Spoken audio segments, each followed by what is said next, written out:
Donc, on va lire ensemble le texte, on va prier et puis on va nous lancer. Donc, on va lire à partir du verset 1 du chapitre 2 pour donner un peu de contexte. Et notre texte principal aujourd'hui, c'est à partir du verset 5. Ouais, j'ai oublié de mettre à jour la référence, mais c'est bien là. Donc, lisons ensemble à partir du verset 1 du chapitre 2 de la lettre de Paul aux Philippiens sur la page 771 des Bibles de l'Église, 771. Donc, verset 1. S'il y a donc l'encouragement en Christ, s'il y a de la consolation dans l'amour, s'il y a une communion de l'esprit, s'il y a de la tendresse et de la compassion, rendez ma joie parfaite en vivant en plein accord. Ayez un même amour, un même cœur, une unité de pensée. Ne faites rien par esprit de rivalité ou par désir d'une gloire sans valeur, mais avec humilité, considérez les autres comme supérieurs à vous-même. Que chacun de vous, au lieu de regarder à ses propres intérêts, regarde aussi à ceux des autres. Que votre attitude soit identique à celle de Jésus-Christ. Lui qui est de condition divine, il n'a pas regardé son égalité avec Dieu comme un butin à préserver, mais il s'est dépouillé lui-même en prenant une condition de serviteur, en devenant semblable aux êtres humains. Reconnu comme un simple homme, il s'est humilié lui-même en faisant preuve d'obéissance jusqu'à la mort, même la mort à la croix. C'est aussi pourquoi Dieu l'a élevé à la plus haute place et lui a donné le nom qui est au-dessus de tout nom, afin qu'au nom de Jésus, chacun plie le genou dans le ciel, sur la terre et sous la terre, et que toute langue reconnaisse que Jésus-Christ est le Seigneur, à la gloire de Dieu le Père. Que Dieu bénisse la lecture de sa parole. Prions ensemble. Père, c'est presque une tâche un peu trop élevée pour nous de considérer un tel passage qui nous donne une vision tellement grandiose de la gloire de Jésus. Alors je prie, Père, aujourd'hui, ce matin, que tu nous donnes d'être fidèles dans notre lecture de ta parole. Donne-moi d'être fidèle pour la prêcher fidèlement et justement. Et donne-nous tous, Père, des cœurs sensibles et adoucis pour vraiment voir la vérité que tu nous prononces dans ce passage et d'en être transformés. Nous ne voulons pas considérer ce passage qui parle tellement de la gloire de Jésus sans être pareil après que nous étions avant. Merci, Père, d'être avec nous par ton esprit. Au nom précieux de ton Fils. Amen. Alors aujourd'hui, on est arrivé à un des passages les plus connus de toute la Bible. J'ai fait une erreur dans la référence quand j'ai tapé le diapo. C'est bien chapitre 2, verset 5 au verset 11. Donc c'est ce passage-là, verset 5 à 11. Il n'y a que 7 versets dans ce passage, mais dans ces versets, nous avons une richesse de vérité qui est juste incroyable. C'est assez intimidant de venir à un texte comme ça pour l'annoncer. La semaine dernière, on a vu les versets 1 au verset 4. Dans les versets 3 et 4, ensemble, Paul a dit aux Philippiens qu'ils devaient faire, et nous aussi, il leur a dit ce qu'ils devaient faire, et à nous aussi ce que nous devons faire.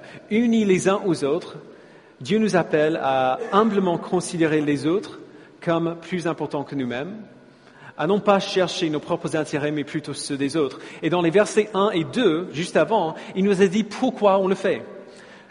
On le fait parce que nous avons reçu l'encouragement de Christ, on a reçu le réconfort de son amour, on a reçu la présence de l'Esprit dans nos vies, la compassion et la tendresse de Dieu. Maintenant, au verset 5, c'est presque comme si Paul réalise qu'on a besoin d'une vision un peu plus grande que simplement cela. On a besoin d'un petit peu plus. Quand il parle de l'humilité et du service, il ne parle pas de la gentillesse. Il ne parle pas simplement de faire de bonnes choses, des choses sympas les uns pour les autres.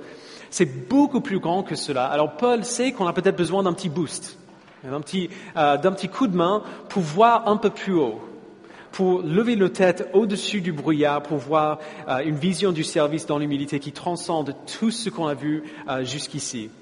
Et c'est ce qu'il nous donne dans le passage d'aujourd'hui. Donc les premiers mots qu'il prononce au verset 5, vous pouvez le lire avec moi. Il dit que votre attitude soit identique à celle de Jésus-Christ. Alors la question à laquelle il répond dans les versets 6 à 11 qui suivent, c'est quelle est cette attitude? Quelle est l'attitude de Christ? Comment est-ce qu'on peut résumer sa pensée et sa manière de vivre? Et on voit déjà dans les versets 5 à 7 que l'attitude de Jésus était l'attitude d'un serviteur désintéressé. Il faut savoir que quand Paul parle de Jésus, il ne parle pas d'un personnage mythique, comme on le voit aujourd'hui, il ne parle pas d'une idée ou d'un principe. Pour Paul, il parle d'un vrai homme qui a vraiment existé et qui a vraiment fait beaucoup de choses. Et tout le monde dans le monde romain l'aurait su. Ils auraient compris exactement la même chose que Paul voulait dire. Il y avait beaucoup d'évidence pour prouver son existence et plusieurs personnes qui avaient été témoins oculaires de son ministère étaient encore vivantes. Donc on pouvait aller voir des gens qui avaient vu Jésus, qui lui avaient parlé, qui avaient vu ce qu'il a fait et pour leur poser des questions de à quoi ça ressemblait. L'évangile de Luc, par exemple, c'est un rassemblement des témoignages oculaires. Et Luc était un compatriote de Paul.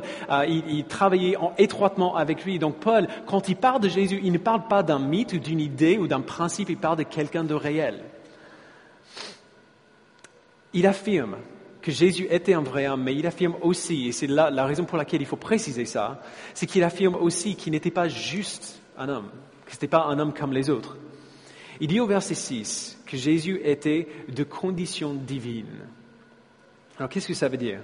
La Bible nous dit que même s'il n'y a qu'un Dieu, qu'un vrai Dieu, ce Dieu unique, ce Dieu seul, a toujours existé en trois personnes. Le Père, le Fils et le Saint-Esprit. Trois en un, séparés mais unis et un ensemble. Alors, c'est une casse-tête, on est d'accord? Il y a beaucoup d'images que les gens ont essayé de trouver au fil des années pour expliquer comment une telle chose est possible. Vous avez déjà entendu l'exemple de l'eau qui peut être solide, liquide et gazeuse en même temps. Pas en même temps, en fait, c'est là où l'image s'arrête. Il ne peut pas être solide, liquide et gazeux tout en même temps. Bref, vous voyez ce que je veux dire. Les images ont leurs limites. On peut essayer d'expliquer, et certaines images sont un peu plus utiles que d'autres. Mais quand on essaie de faire ça, à chaque fois qu'on essaie de trouver un exemple ou une image pour décrire à peu près ce à quoi ça peut ressembler, on a tendance à oublier qu'en essayant d'expliquer comment Dieu peut être à la fois un et trois, on essaie d'expliquer quelque chose que la Bible n'explique jamais. C'est quelque chose que la Bible n'avance jamais dans cette question-là. Elle dit juste que Dieu est un et il est trois. Père, Fils et Saint-Esprit sont également tous les trois Dieu, tout aussi bien les uns que les autres. Comment? Aucune idée. Nous n'avons aucune idée de cela. Donc ne vous inquiétez pas si vous avez du mal à comprendre cela. Il n'y a personne qui comprend cela. Nos esprits finis humains ne peuvent pas comprendre le mystère de la Trinité, pas plus qu'une puce peut comprendre l'Internet. C'est quelque chose qui est bien trop grand pour nous. Et donc, plutôt que de passer notre temps à nous casser la tête pour résoudre l'énigme, enfin, à l'Église Connexion, on a trouvé une solution, ça ne va pas arriver aujourd'hui, plutôt que de passer notre temps à faire ça, regardons simplement à ce que Paul dit. Il dit qu'avant de venir sur la terre, Jésus était de condition divine. Autrement dit, Jésus est Dieu et il a toujours été Dieu. L'apôtre Jean affirme dans son évangile qu'il était au commencement avec Dieu et qu'il était Dieu. Au commencement était la parole était avec Dieu et la parole était Dieu. Comment est-ce qu'on peut être avec quelqu'un et être cette personne en même temps? C'est le mystère. Jésus-Christ a créé la terre, on voit dans Romains 11, il soutient la terre par sa parole puissante, on voit ça dans Hébreux chapitre 1. Ce n'est pas un simple homme. Quand on parle de Jésus, on parle de Dieu lui-même. Et c'est cette vérité-là qui fait que ce qui vient ensuite est tellement incroyable. Donc, lisons encore à partir du verset 5. Que votre attitude soit identique à celle de Jésus-Christ. Lui qui est de condition divine, il n'a pas regardé son égalité avec Dieu comme un butin à préserver, mais il s'est dépouillé lui-même en prenant une condition de serviteur, en devenant semblable aux êtres humains. Donc Jésus-Christ, deuxième personne de la Trinité, Fils de Dieu, s'est dépouillé lui-même.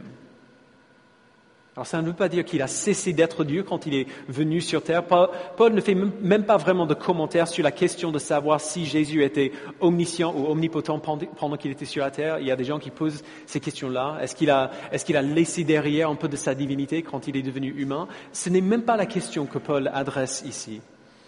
William Taylor parle d'un endroit d'une rivière en Écosse qui s'appelle The Bulwark. Je n'ai aucune idée de comment on prononcerait ça en français.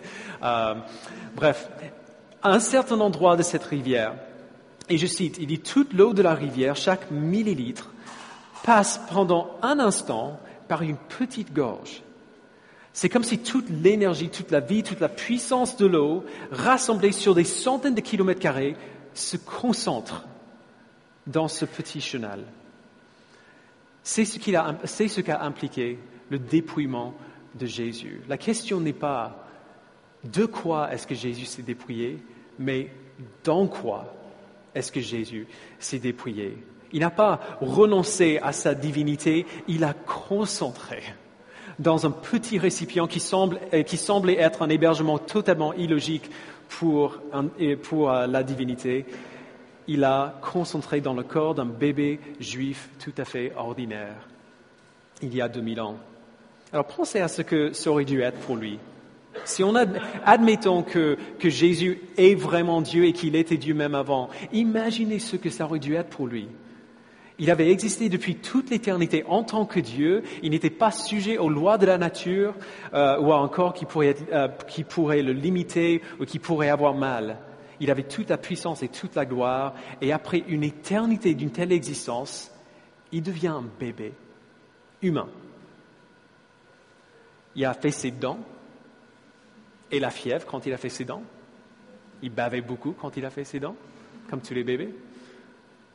Ses parents devaient le changer. Ses parents devaient changer ses couches. C'est juste... Il a pleuré quand il avait faim.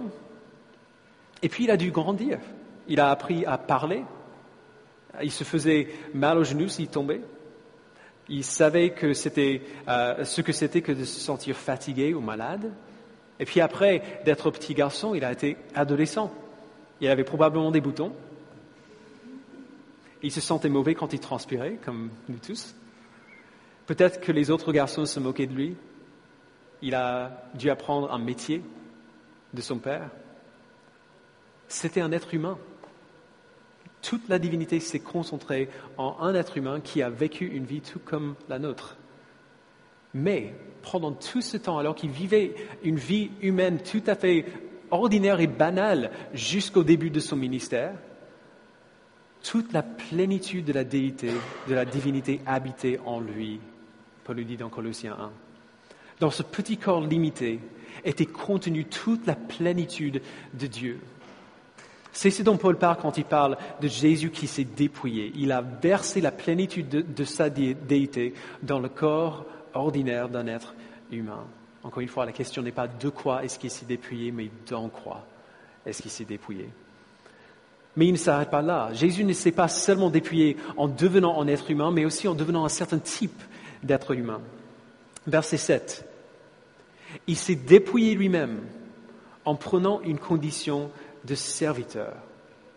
Donc Jésus était roi, il est le roi. Jean 19, c'est le message central de tout le Nouveau Testament, que Jésus est Seigneur, qu'il est roi. Mais ce roi a mis de côté ses vêtements royaux. Il a enlevé sa couronne, il a quitté le trône et il a servi ses sujets. Alors quel roi fait une telle chose? Ce serait comme rentrer dans les toilettes pour voir le président de la République, le roi du pays, en train de laver les toilettes avec une brosse à dents, tout seul, alors que personne ne voyait. Quel roi sert ses sujets? Même pendant ces moments où il était fatigué, où il était faible à cause d'un voyage, si un besoin se manifestait devant lui, il a servi la personne dans le besoin toujours. Il a parlé à la femme samaritaine adultère en plus au puits, malgré sa fatigue de la route. Il avait de la compassion sur les foules qu'il avait suivies à un endroit où il voulait être seul. Le roi a servi ses sujets qui auraient dû le servir. Et il est primordial de voir que ce roi, ce Jésus, est Dieu lui-même, encore une fois. En grec, le verset 6, qui dit que Jésus était de condition divine, se lit littéralement « Jésus-Christ, étant en forme de Dieu, s'est dépouillé lui-même ». Vous voyez la différence? Jésus-Christ, étant en forme de Dieu, s'est dépouillé lui-même. C'est-à-dire, Jésus-Christ n'est pas devenu un homme malgré le fait qu'il soit Dieu. Il est devenu un homme parce qu'il était Dieu. Il est devenu un homme parce qu'il était Dieu. L'Ancien Testament avait évoqué ce Dieu qui travaille pour servir ceux qui placent leur confiance en lui. On voit dans le psaume 81, par exemple, verset 10. Mais lorsque Jésus est devenu un homme, il a prouvé cette vérité de manière profonde, nouvelle et tangible, concrète. En devenant un homme, Jésus nous a montré à quoi Dieu ressemble. On avait entendu sa voix avant, on avait vu des choses que Dieu avait faites avant, on n'avait jamais vu Dieu. Mais en devenant un homme, Jésus-Christ nous a montré Dieu. Il nous a montré à quoi Dieu ressemble. Ce n'est pas un tyran déterminé à forcer sa volonté cruelle sur un peuple innocent. C'est un Dieu qui se réjouit à servir son peuple, comme une mère se réjouit à pourvoir aux besoins de ses enfants. Donc ça, c'est l'esprit, c'est l'attitude qu'il avait. C'est d'un homme qui n'a jamais cherché ce qu'il méritait, mais plutôt ce dont les autres avaient besoin. Étant Dieu, il s'est dépouillé lui-même. Il est devenu un homme, lui qui avait créé tous les hommes. Il a servi ceux qui auraient dû le servir. Mais quand même, son service désintéressé ne s'arrête pas là. L'esprit de Christ n'était pas seulement un esprit de service désintéressé, mais aussi de sacrifice intentionnel. Non seulement il s'est donné pour servir les autres, il s'est donné aussi pour sauver les autres. Verset 7, deuxième moitié du verset 7, lisons. Reconnu comme un simple homme, il s'est humilié lui-même en faisant preuve d'obéissance jusqu'à la mort, même la mort sur la croix. Alors, je ne sais pas si vous avez déjà entendu des gens qui disent, par exemple, que la mort de Jésus était l'exemple ultime d'amour. C'était un signe incroyable de l'amour de Dieu pour nous. Vous avez déjà entendu ça? Il y en a qui disent que la mort de Jésus à la croix était peut-être un signe excellent de son amour pour l'humanité, un signe excellent de la solidarité entre les êtres humains, mais que ça s'arrête plus ou moins là. Alors, il est vrai que la croix nous montre bien l'amour de Dieu pour nous. Romains 5, voici comment Dieu a prouvé son amour envers nous, en ce que lorsque nous étions encore des pécheurs, Christ est mort pour nous. C'est vrai que par la croix, il a montré son amour pour nous, mais la mort de Jésus n'était pas seulement un signe. C'était bien plus qu'une simple image. Vous vous rendez compte de ce qu'ils disent quand ils disent cela? Quand ils disent que la mort de Jésus était une jolie image de l'amour pour les humains, mais pas plus, ça n'aurait aucun sens. Ce serait totalement sans valeur, comme si j'allais jusqu'en haut de la tour Eiffel, je me jetais dans le vide et je criais « Je vous aime » jusqu'en bas. Ça sert à quoi de faire ça? Si Dieu avait envie de simplement montrer à l'humanité qu'il les aime, il y aurait eu des manières beaucoup plus logiques pour le faire, et beaucoup plus simples et efficaces pour le faire. Mais la mort de Jésus il n'est pas mort pour simplement nous montrer l'amour de Dieu. Sa mort a accompli quelque chose, a fait quelque chose dont nous avions besoin. La mort de Christ était nécessaire. Pourquoi le Père demanderait-il au Fils de venir mourir? Parce que comme Jésus a pris dans Jean 17, Dieu voulait que ses enfants soient avec lui pour voir sa gloire, et ils ne pouvaient pas être avec lui parce qu'il est juste, et tous ses enfants, toute l'humanité s'est rebellée contre lui. Nous tous, tout le monde ici, on est dans ce même cas de figure. C'est ce qu'on veut dire quand on parle du péché. Okay, donc le péché, c'est la rébellion. Il y a plusieurs manières de la définir et ils sont tous justes. Le péché, c'est la rébellion. C'est regarder à ce que Dieu est et les désirs parfaits qu'il a pour nous et préférer nos propres désirs qui sont pitoyables par rapport aux siens. Le péché, c'est faire confiance à notre propre suffisance plutôt qu'à la puissance de Dieu pour être suffisant pour nous. Le péché n'est pas seulement le mal qu'on fait, entre guillemets.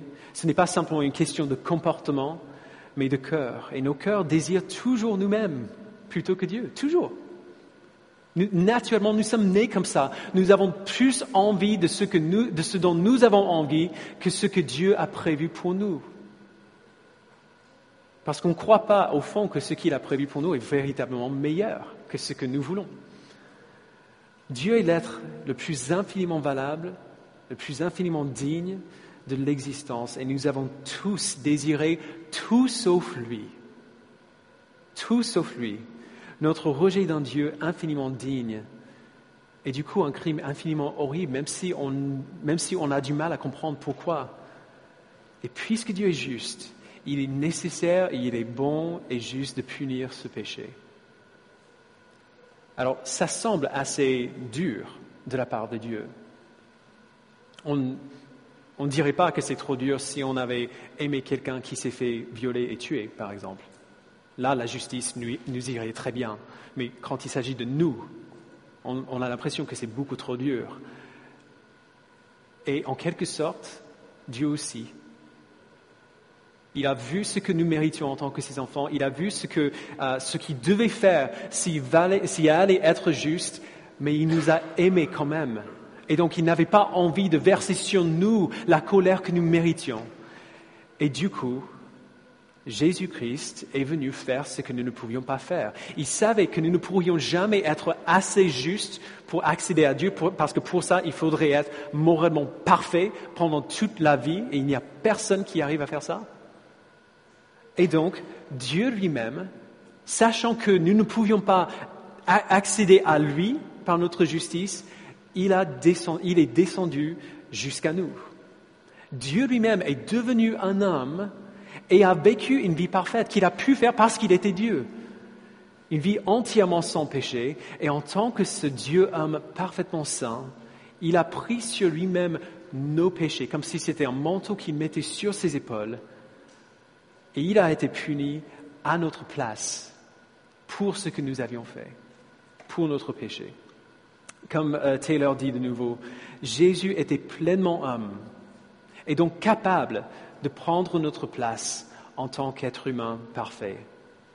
Mais il était aussi pleinement Dieu. Et ainsi, en tant que celui contre qui nous avions péché, il était capable de porter son propre jugement pur et juste contre notre péché. Vous voyez à quel point c'est idiot de dire que la mort de Jésus n'est qu'un signe d'amour. Un simple exemple de l'amour de Dieu pour nous, sa mort a tout accompli pour nous. A tout accompli pour nous. Nous n'aurions aucun accès au Père sans la mort du Christ, et du coup nous serions tous morts dans nos péchés. Il a fait pour nous tout ce dont nous avions besoin pour être libres de tout ça, pour être libres de ce fardeau que nous portons tous tout le temps. Il a porté la rébellion de tous les enfants de Dieu et nous a servis en absorbant la colère de Dieu contre nous. La mort de Jésus a fait que Dieu n'a plus rien contre nous. Il n'a plus rien contre nous. Il a versé sur Jésus toute sa colère. Il a versé sur Jésus toute sa colère et toute sa justice, ce qui veut dire qu'il n'a plus de colère contre nous. Si nous sommes à lui, si nous avons la foi en lui, Dieu n'est pas en colère contre nous. Il n'a plus de colère pour nous, puisque nous sommes créés pour connaître Dieu et pour voir sa gloire. La mort de Jésus a accompli la seule chose qu'il nous fallait pour être éternellement et parfaitement heureux en lui. Jésus n'a pas cherché ce qu'il a mérité, mais il s'est dépouillé lui-même et nous a servi. Et il nous a servi à un tel point qu'il était prêt à endurer ce que nous méritions afin que nous puissions recevoir ce qu'il méritait. C'est là l'esprit que Dieu aime, c'est là l'attitude que Dieu approuve, qui est le troisième attribut de son attitude. Son attitude est approuvée par Dieu. Verset 9. C'est aussi pourquoi Dieu l'a élevé à la plus haute place et lui a donné le nom qui est au-dessus de tout nom, afin qu'au nom de Jésus, chacun plie le genou dans le ciel, sur la terre et sous la terre, et que toute langue reconnaisse que Jésus-Christ est le Seigneur à la gloire de Dieu le Père. Comment on fait en France pour honorer nos soldats qui ont servi leurs officiers de manière exceptionnelle? Si on est un sous-officier ou un soldat ordinaire, on lui donne la médaille militaire. On l'appelle aussi la Légion d'honneur des sous-officiers. C'est la plus haute distinction militaire qu'on peut donner à un soldat ou à un sous-officier. C'est ainsi que nous honorons nos soldats dans notre pays. Alors, essentiellement, ce que Paul décrit dans les versets 9 à 11, c'est ce que Dieu fait. Il honore le guerrier, le soldat qu'il a envoyé pour vaincre la mort. Mais il est allé beaucoup plus loin qu'une médaille. Il a pris ce soldat-là et l'a mis sur le trône du royaume, l'a établi en tant que roi.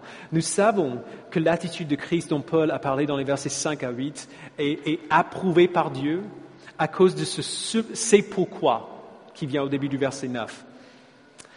Parce que Jésus s'est humilié et nous a servi, Dieu l'a exalté.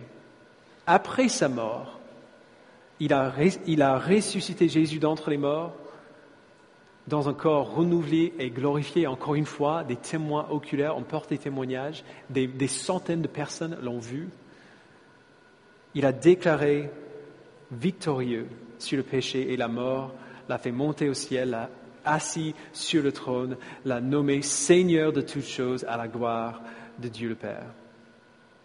Et vous voyez, en ressuscitant Jésus d'entre les morts et en l'asseyant sur le trône, Dieu a approuvé et accepté ce que Jésus a fait pour nous. Sa résurrection nous montre que sa mort a suffi.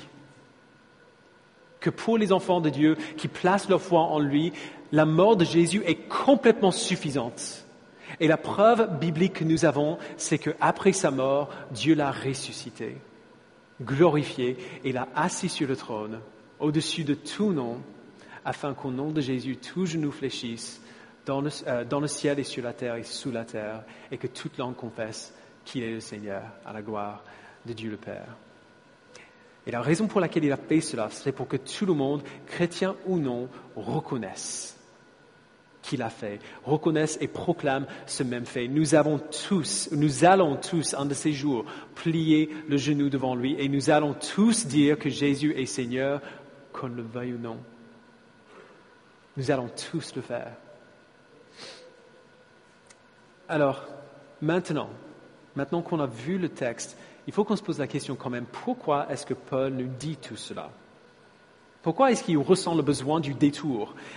Vous vous souvenez de ce qu'il avait dit au début ? Que votre attitude soit identique à celle de Jésus-Christ. Jusqu'ici, il nous a parlé de beaucoup de choses pratiques.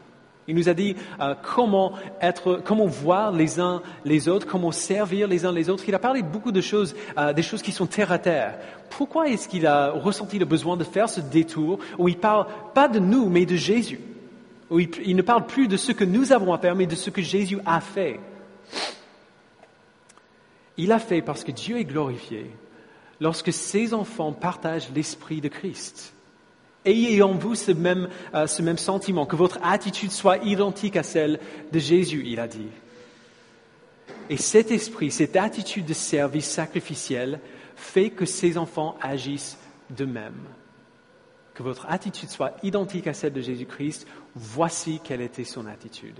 Il nous a dit tout cela afin que nous lui ressemblions. Il veut qu'il y ait un air de famille, pour le dire autrement.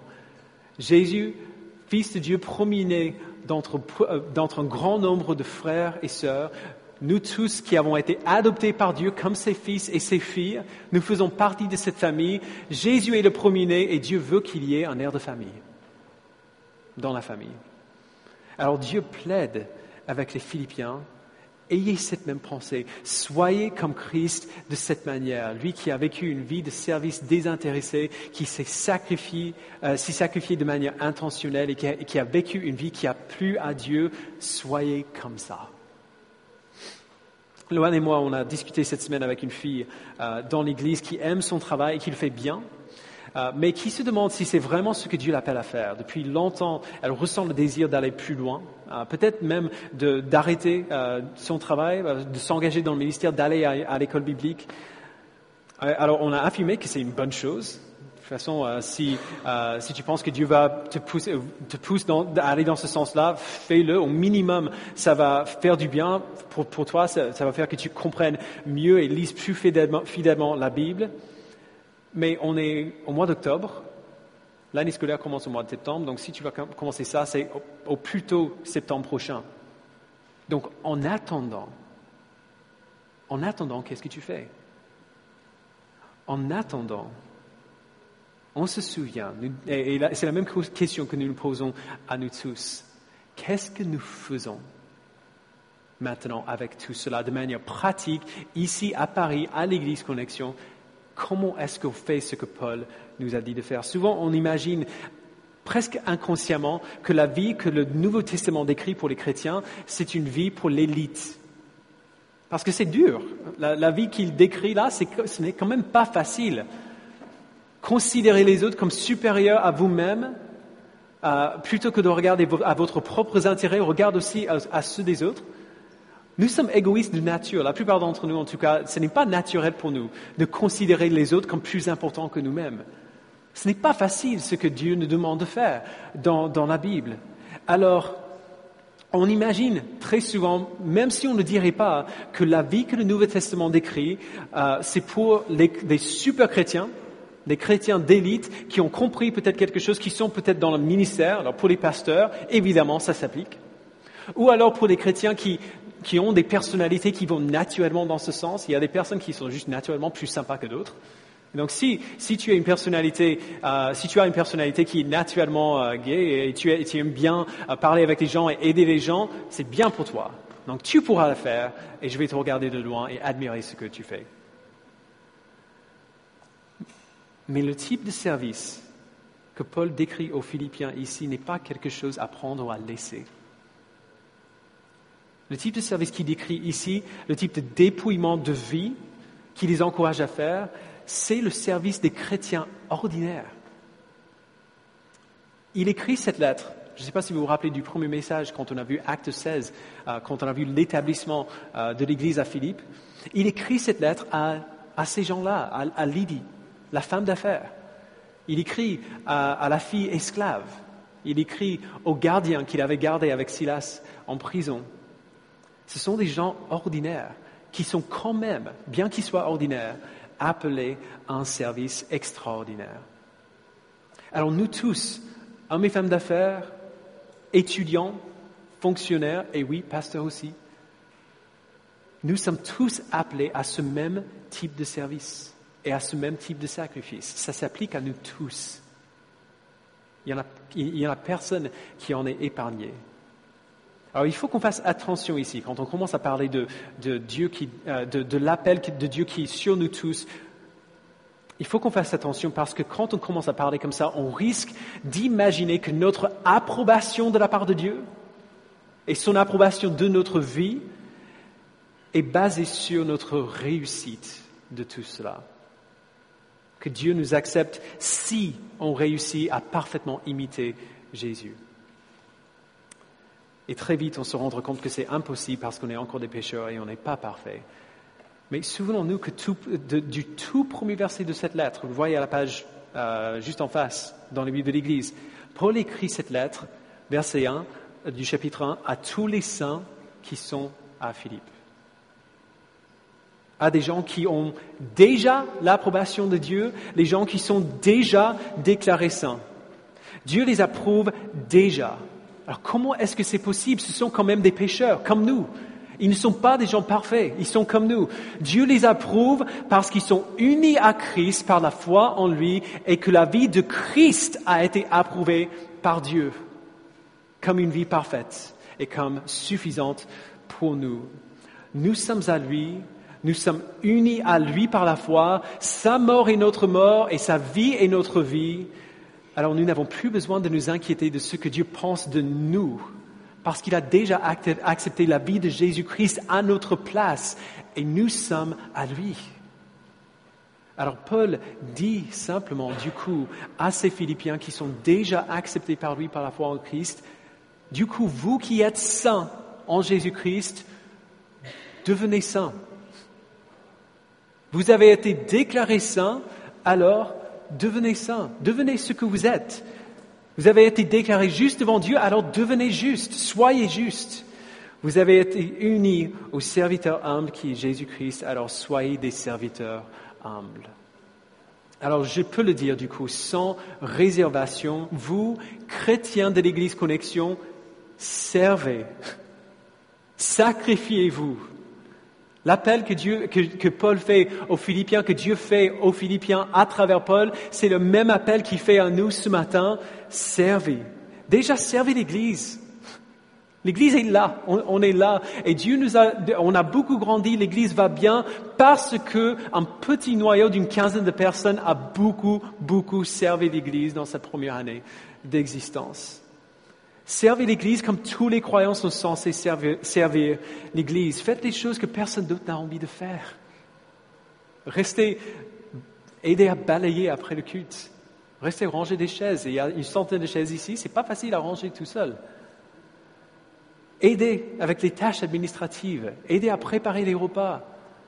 Soyez hospitaliers, même en dehors de l'Église maintenant. Soyez hospitaliers. Cherchez des occasions, non seulement pour parler de l'Évangile, mais pour le vivre concrètement. Invitez des gens à faire partie de votre vie et à les laisser voir comment l'Évangile vous a formé et continue aujourd'hui à vous former.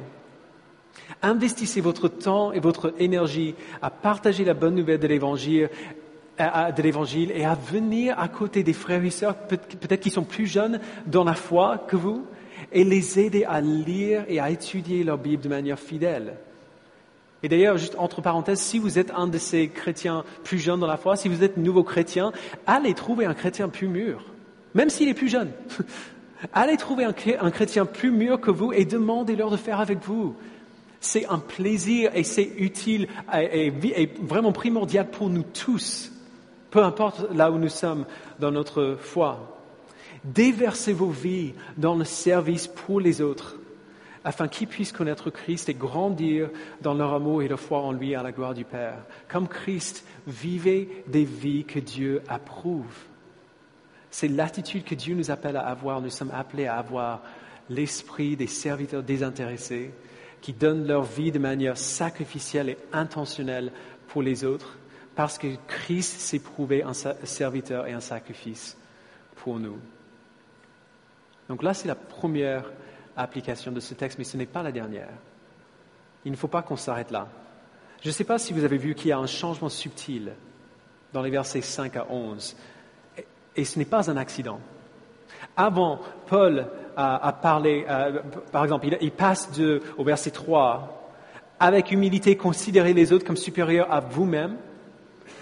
Il passe de là à « C'est aussi pourquoi Dieu l'a souverainement élevé et lui a donné le nom qui est au-dessus de tout nom, afin qu'au nom de Jésus, tout genou fléchisse dans les cieux et sur la terre et sous la terre, et toute langue confesse que Jésus-Christ est Seigneur, à la gloire de Dieu le Père ». Vous voyez ce qu'il fait? Il passe de l'exhortation à la louange.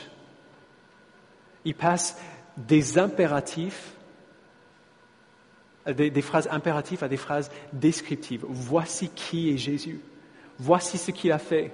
Et voici où il est et ce qu'il fait aujourd'hui. Les deux phrases sont quand même liées à notre humilité et à notre service, mais pas du tout de la même manière. Les versets 1 à 4 nous disent ce que nous devons faire, et les versets 5 à 11 nous disent, non seulement nous donnent la raison pour cette humilité et service, mais nous exhortent à louer le Seigneur dans notre service et dans notre sacrifice. En nous disant qu'au nom de Jésus, tout genou devrait fléchir et toute langue devrait confesser que Jésus est Seigneur, il nous rappelle tout d'abord que nous devons fléchir le genou et que nos langues devraient confesser qu'il est Seigneur. Parce que si l'adoration du Christ est absente, notre imitation sera impossible.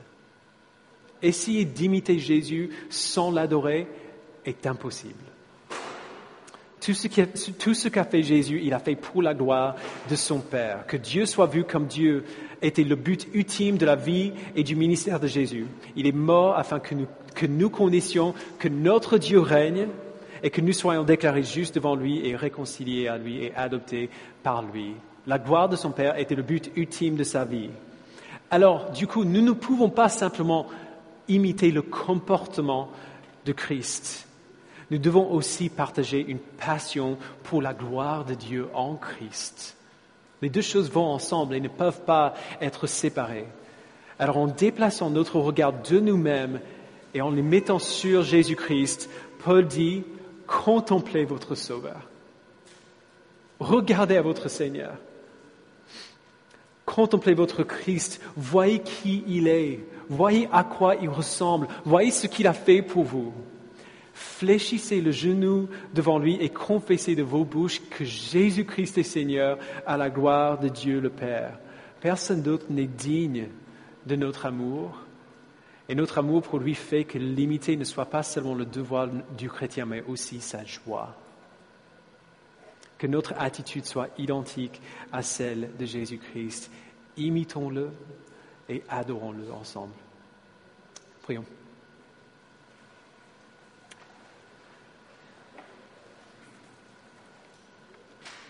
Père, merci pour le sacrifice parfait de ton Fils. Merci pour sa vie parfaite vécue à notre place. Merci pour sa mort atroce, soufferte à notre place. Donne-nous de croire, Père, et vraiment d'être entièrement convaincus que sa vie a été suffisante pour couvrir les manquements de notre vie et sa mort a été suffisante pour remplacer le jugement que nous méritons. Merci, Père, de nous convaincre que Jésus a vraiment absorbé toute ta colère contre nous en lui-même. Et donne-nous, Père, au regard de ce Sauveur inimitable et incroyable, donne-nous de l'imiter quand même, de notre manière, même si nous ne le faisons pas parfaitement. Par ton Esprit, donne-nous d'imiter notre Sauveur. Donne-nous d'avoir la même attitude que lui. L'attitude d'un serviteur désintéressé, d'un sacrifice intentionnel. L'attitude de vie que tu approuves. Donne-nous, Père, au regard de notre Sauveur Tout-Puissant, de ressembler à Christ et d'adorer Christ parce que c'est ce qu'il mérite. Merci, Père, au nom précieux de Jésus. Amen.